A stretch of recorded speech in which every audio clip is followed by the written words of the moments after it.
Welcome to another episode of Uncertain Medics. My name is Adi, and I'm a doctor and filmmaker reaching out to people from the healthcare profession who have taken an uncertain path. So today I am here with Georgina Leslie. Hi, Georgie. Hello, hi. How are you doing? Yeah, I'm good, thank you. How are you? So I'm all right. So do you want to maybe give our viewers a very quick intro of who you are, what you're doing? Sure. Yeah, so my name's Georgie. I started out life as a doctor specialising in obstetrics and gynecology. Mm-hmm. And I got to sort of a second year of specialty training and had a bit of a kind of a change of heart, sort of like a bit of a question over what I was doing in life, I guess. And I'd always had a passion for acting, and I'd always done acting throughout school, throughout university. And I kind of got to, I think it was, you get to a certain age as well, and you think, what am I doing with my life? What do I really want from life? And I just had this little thing on my shoulder saying, but you always wanted to be an actress. So I started doing some courses and some student films, and then made the decision to make a breakaway from specialty training, Mm-hmm. much to the horror of lots of people. I'm sure, yeah. And and gave up my training number. Wow. And since then, I'd started locuming. So I Mm-hmm. still needed to earn some money. Yeah. And so I continued to locum in obstetrics and Mm-hmm. gynecology, which I actually then, by practicing medicine in that way, I sort of actually developed a new love for the job. Yeah. But continued to act, and went to drama school, and so Mm-hmm. now I have this sort of life doing both. I locum in obstetrics and gynecology sort of as a middle grade, and then do acting as and when projects come along, Yeah. mainly working in film. Okay, great. I actually never realized you gave up a number, Really? which is quite interesting. Because I'm in a similar boat, as you know, and I guess I almost feel less brave because I'm at the point where I would apply for a number. Okay. So, I'm in the middle of the training.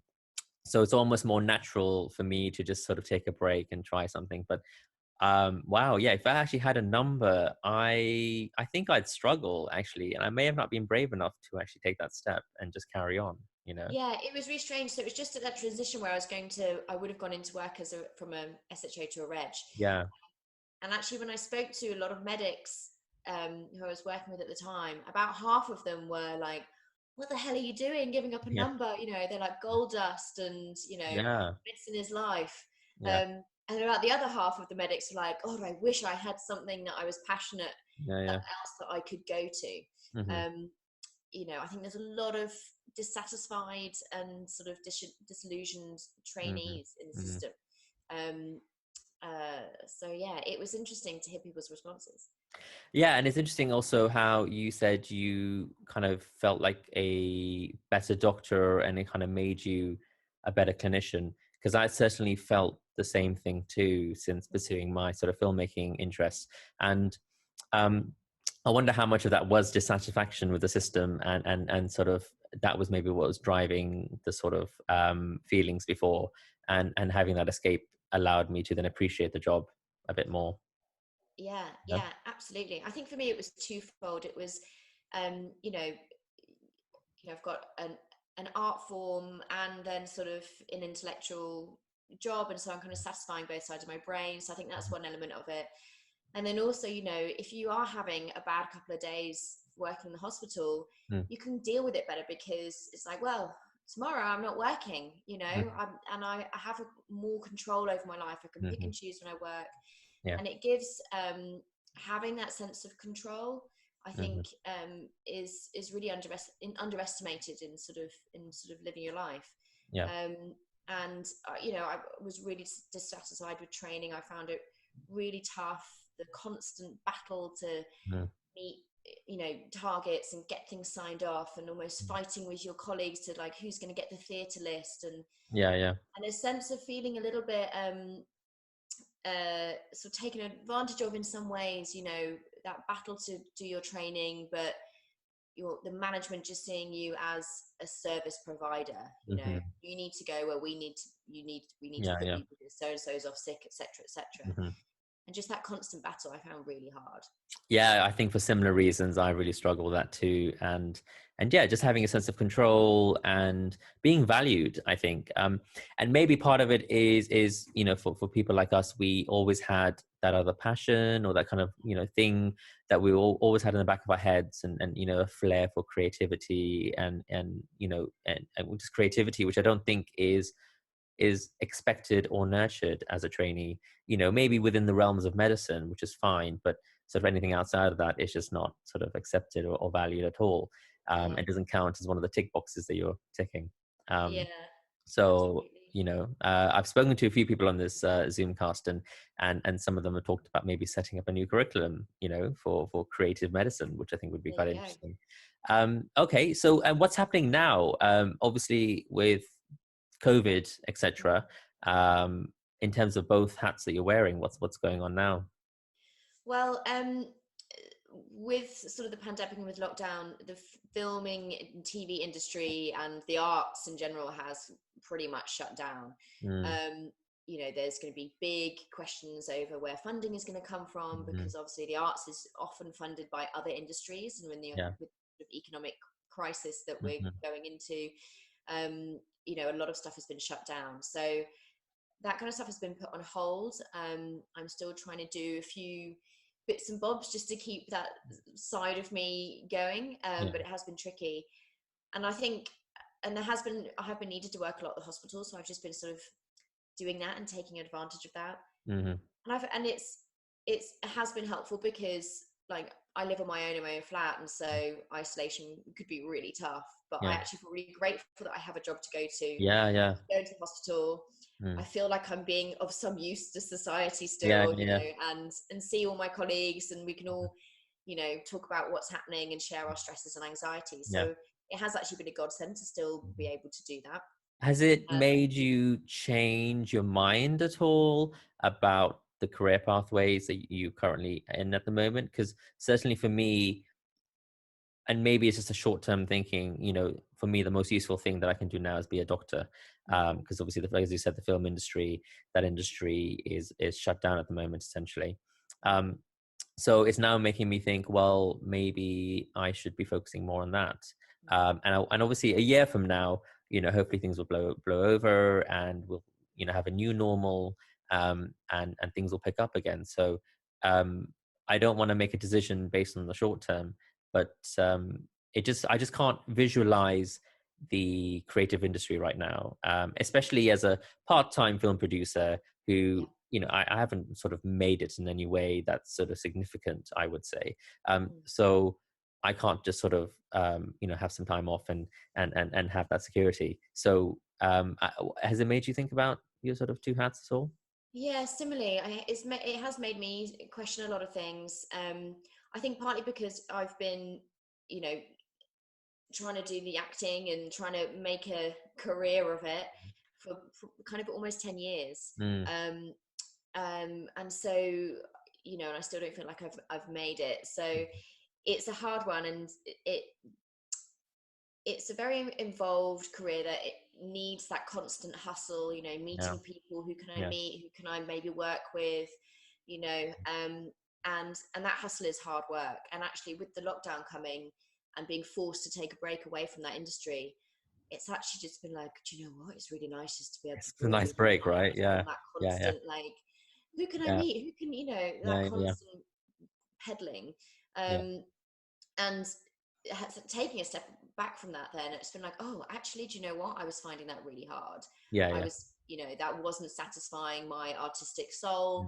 yeah. And it's kind of, it has made me reevaluate. And so then at first, similarly, I was kind of like, maybe I just need to give up acting, maybe it's not for me, it's too Mm, hard, I've been slogging for years, I'm not getting yeah. anywhere, what am I doing with my life? And then subsequently I kind of thought, you know what, I think it's because I've been trying to do the hustle so much, I haven't actually been doing my craft as much, I haven't been Yeah. doing as much acting. Hmm. And so I think coming out of this, my main focus is just going to really be focusing on trying to do some acting, whether that's getting a group together or finding a class that Hmm. satisfies that need, rather than the current sort of more business side of acting classes that I'm Hmm. doing at the moment or have been doing. um but yeah, it does throw it all under question, like you say, and then because funding will be so difficult for the Mm, next year or so until things yeah, recover, it's going to be an even harder industry to be yeah, making your way in. absolutely. And also, like, if you compare the two sides, as a training doctor, it's a similar feeling. You're jumping through hoops, you're hustling, you're just trying to progress. Mm, But you have something to show at the end of it, right? You have this number in front of your name that says you're now an SD5, not an SD4.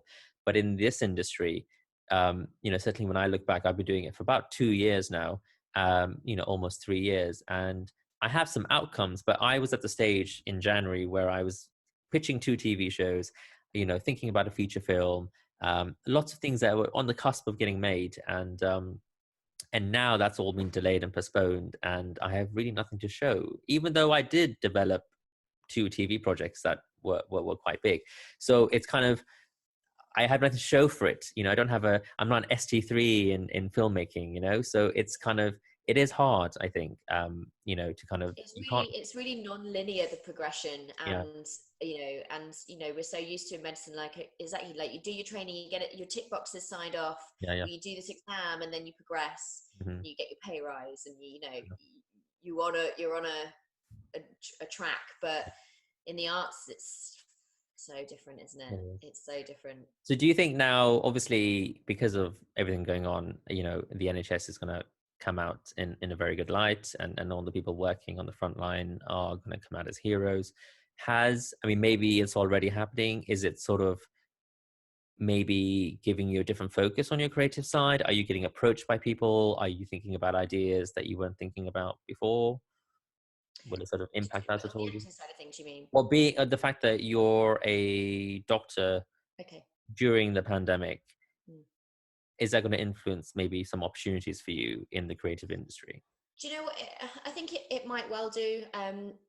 I mean, you put me in touch with Hugo, who, and I did do Yeah. some Video. self-tape video diary stuff Yeah. for Channel Hmm. 4 Yeah. documentary um, about being an NHS worker. Yeah. And that was really fun to do. So that was an interesting opportunity that came Hmm. up.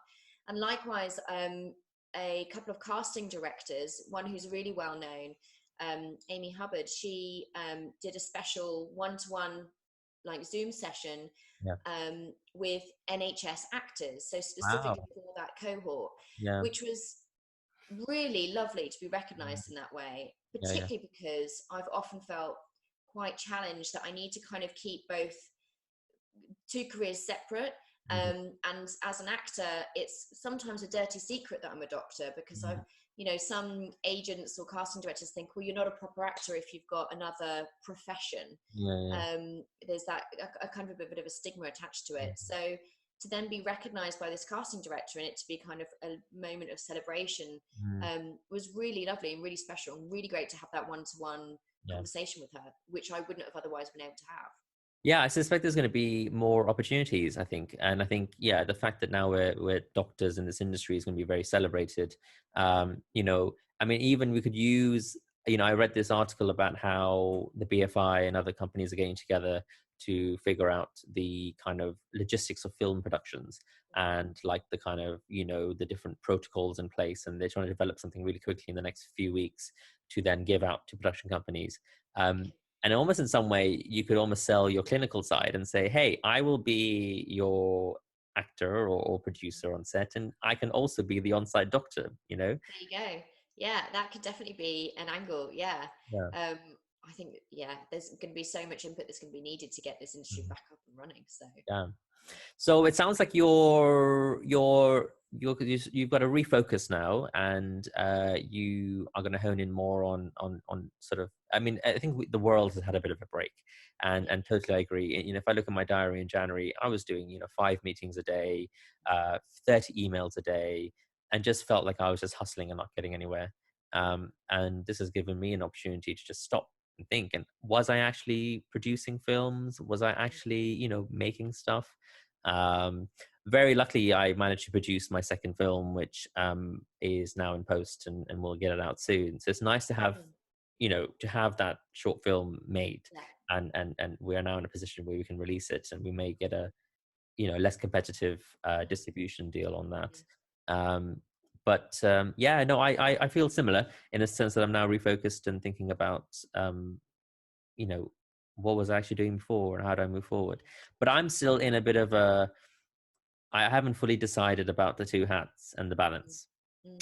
and whether it's going to be you know, a clinical career with filmmaking on the side, or both of them half and half. um but it, you know, so it sounds like for you,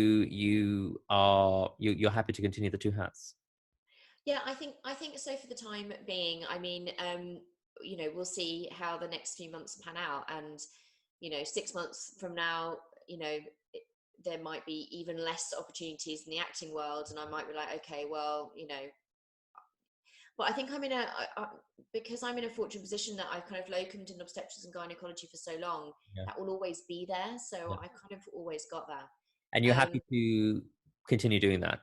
yeah, I'm happy to continue doing that. You know, it works well for me. I can work part time and the Yeah. flexibility.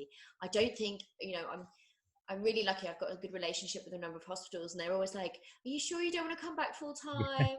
And I'm like, Yeah. just once you've made that step and you have that control over your life, it's so Yeah, hard to get I know. back into the system. It It's is. It is. it is tough. Yeah, yeah. Wow. Okay. Yeah. No. That's the thing for me. You know, I currently work sort of in a private hospital where I have a very good sort of contract and flexibility, and it pays the bills. But in the back of my mind, I'm thinking I need to get back on the ladder. I don't know. It's just entrained in your system, right? And Yeah. especially now with COVID, because I literally cannot visualize the creative industry and what's going to happen and the opportunities. Which, Mm, you know, as a producer, I may be in a worse situation, because I think actually a lot of small production companies are going to struggle. A lot of independent filmmakers are going to struggle. And what you may see is the bigger companies just being the ones who survive. mm. Um, and I don't know. I can't quite visualize what's going to happen and how I would continue.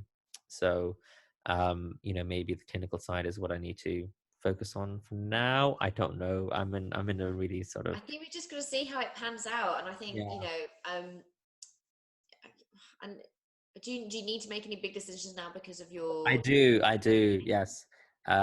Which so in essence, my kind of two options are so hospital medicine, acute medicine, or general practice. I actually have an offer for general practice, um, but I don't have an offer for acute medicine because I didn't apply for it this year. Okay. So the kind of route, because of certain changes with the training scheme in terms of the middle grade training, I would have to apply for a ST4 number next year, meaning I'd need to get signed off in the next year for ST3. So it's kind of, it's what was already a tricky entry into specialty training is now going to be more tricky for me. And it's a gamble because of course I could be in a position a year from now where I don't have a number and I've spent a year trying to get a number. Whereas I have an offer for GP for August. Yes. So it's kind of really thrown a spanner in the works, Yeah. because Yes. I, Oh, you know, it's such a tough one, and especially when you feel that time pressure as well. yeah, Um, I don't know what to suggest. I've always thought, you know, I've been a little bit envious of friends who've done GP training, you know, and you know, the shorter training, and then you can work as a GP locum really easily, and yeah, it's in, you know, this day and age as well, it's financially a better position to be in as mhm, well. yeah. Um, but it depends if you're going to get the job satisfaction from that or. Yeah, it's so I've had lots of conversations with people, and the kind of two themes are you either do something as a means to an end and you have the flexibility to do what you want, which is kind of what I've had for 2 years. Yeah. But I do feel stuck in my job, and hence the reason why I want to move on. Or you do something which is something you enjoy and you do it despite the long hours and the lack of flexibility, but then it may drive your creativity further. So I don't know, and I'm hoping you can give me an answer. Wow. I don't know. Do you think? I think the only thing I can tell you is that nothing is permanent, Yeah. and even if you make a decision, it's not written in stone or in blood, Mm. you know. And there are always ways to change the path that or the direction that you're going in. So, do you know what? Sometimes I've made some of my toughest decisions by literally flicking a coin. Really? And you know, How's heads that or worked out? tails. Has it worked out all right? Yeah, it's worked out fine. Partly because sometimes you do flip the coin and you get, and it tells you to do one thing, and then you're like, oh, actually, I'm really disappointed. And Okay. then you know. Yeah. So, or you just flip the coin and go with it. And if you're like, okay, fine, I'll go with that. And then you see what happens. Yeah. Um, Very you true. know. Yeah. Right. Well, I've got some thinking to do, I guess. And hopefully these conversations will help. So, okay, good. All right. Well, I think if there's anything else, I think we can probably call that a close. What do you think? Cool. Yeah. Yeah, Sounds good. great. Okay, well, thank you very much. You're welcome. That was another episode of Uncertain Medics, and thanks for Georgie for joining us, and we'll catch you in the next one.